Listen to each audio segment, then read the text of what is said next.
We turn our attention now to chapter 15 and the question of multiple integrals. And much like in BC calculus, where we were motivated often by the idea of figuring out the area under a curve, you know, y equals f of x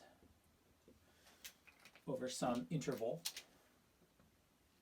from a to b, and we wanted to figure out the area.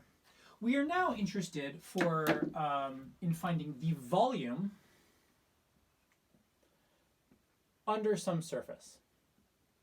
So in this case, we've got a surface defined by z equals f of xy, and we're looking for the volume inside this little chunk. And for the moment, we're going to deal with things that only have a rectangular base. I'm going to call the region below this thing on the xy plane R. And for the moment, we're going to stick to a fairly simple rectangular region where x goes from a to b and y goes from c to d. We'll move on to more generalized regions soon, but it's worth noting that in the xy plane, we're talking about a region like this. So here's our region R, just in the xy plane. And again, this is going to go from A to B in x and from C to D in y. And I just want to note, identifying this region is really important. This is, in a sense, the shadow of the top of our surface. It's, if you take the surface and project it straight down onto the xy plane, this is the shadow. And the reason that this is important is if I take any point in here, you know, if I take, say, this point, that's going to correspond to a single point up here on the surface. So this is the set of all points. This is our region. This is the set of all points that correspond to points up on our surface. So in calculus, what do we love to do? We love to break things up into little bits. In BC calculus, we split our little region up into bits, dx. So what we're actually going to do, maybe unsurprisingly, is we're going to carve our region up, and we're going to cut it into a bunch of different regions like this. And we're going to say for the moment that each one has a size delta x this way, and then we're also going to cut it this way. And each one of these blocks will have a size delta y. So if we kind of zoom this block out,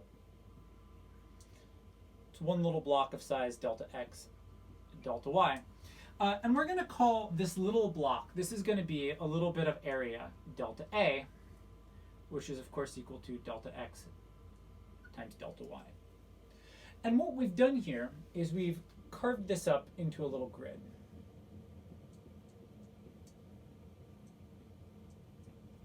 And if we take a particular one of these points, again, let's say this area, we're going to take a particular one of these blocks. And what I want to do is I want to kind of take that square base and extend it up like a little tower, right? We're going to extend it up like a little tower. It's going to have a square top. I'm obviously freehand drawing this. And we're going to have this little tower. And the volume of that tower, there's going to be a little bit of volume up in that tower. And we're going to call that, not D, we're not there yet. We're not ready for D's yet. We're just ready for deltas. We're going to call that little bit of volume delta V. And if it's a rectangular prism, then it should be equal to the height, which is the value of the function, times the area of the base. So this is the height, and this is the area of the base. Now, this isn't going to be a perfect fit, just like it wasn't a perfect fit with Riemann sums in calculus, because this thing has a flat top and the surface is curved. But what we can do is we can approximate our volume by adding up all of our points.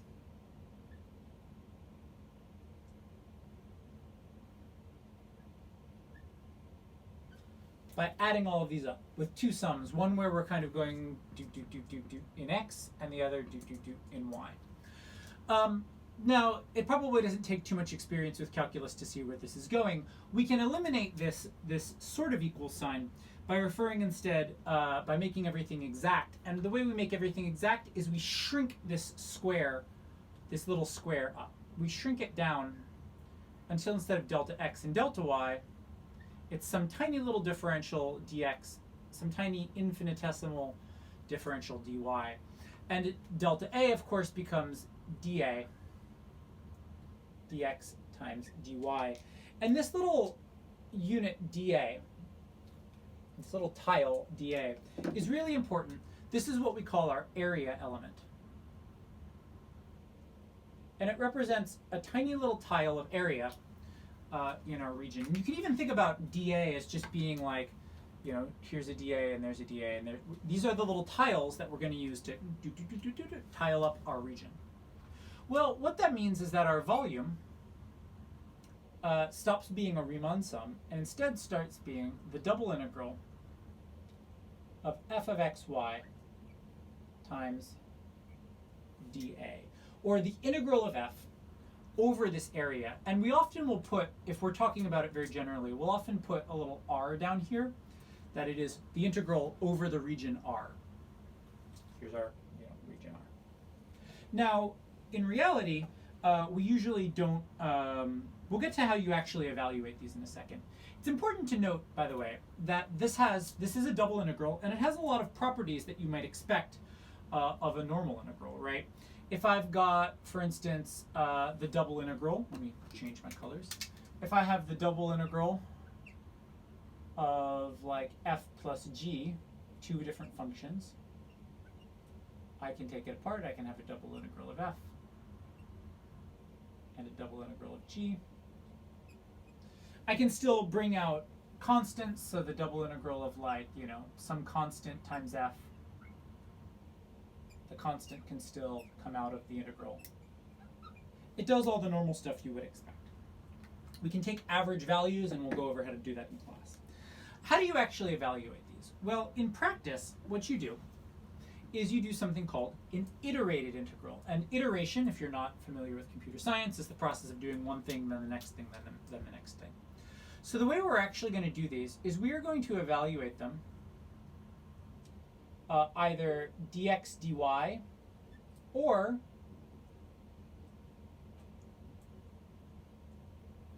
dy dx. You have to pick an order of integration.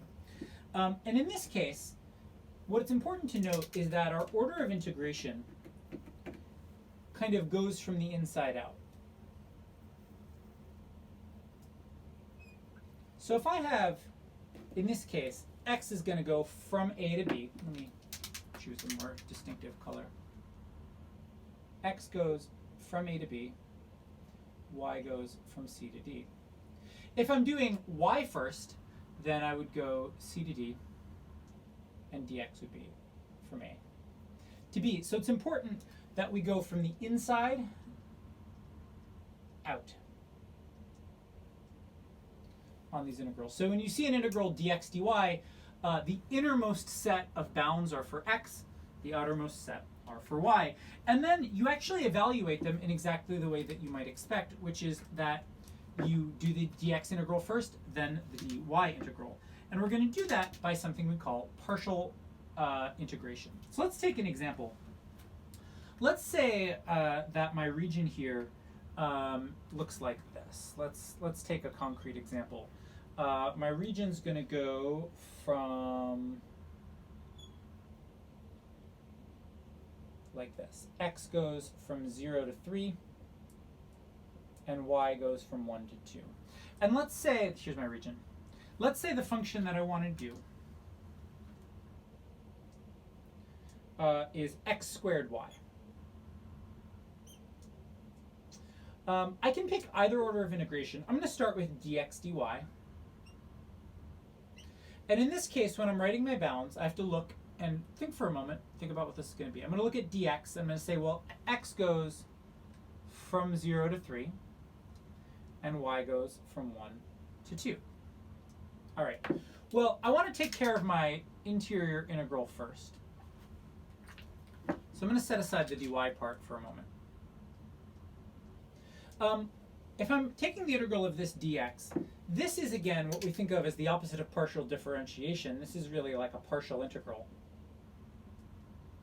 which is to say I'm going to integrate with respect to x and leave y alone.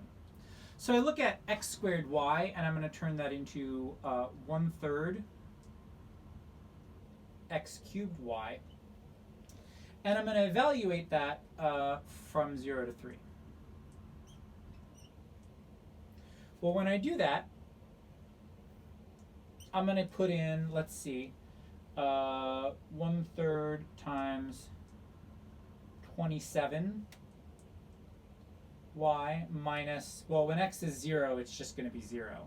So I just get 1/3 of 27y dy, or I guess that's really the integral from 1 to 2 of 9y dy. And now this is an integral I know how to do. This becomes 9 over 2 y squared from 1 to 2. That's times 3. So I end up with 27 over 2 as my final answer. Now, you might ask, well, Mr. Bates, what happens if we try this dy dx? And I would like you to try that. Let's just set that up for you. X squared y dy dx. Because we've switched our order of integration, our bounds are going to be a little different. We're going to have 1 to 2 for y and 0 to 3 for x. And if you do this carefully, I think you will find you also get 27 over 2. This is the integral version of Clairaut's theorem, but it's not called Clairaut's theorem now because it's about integrals. This is what's called Fubini's theorem,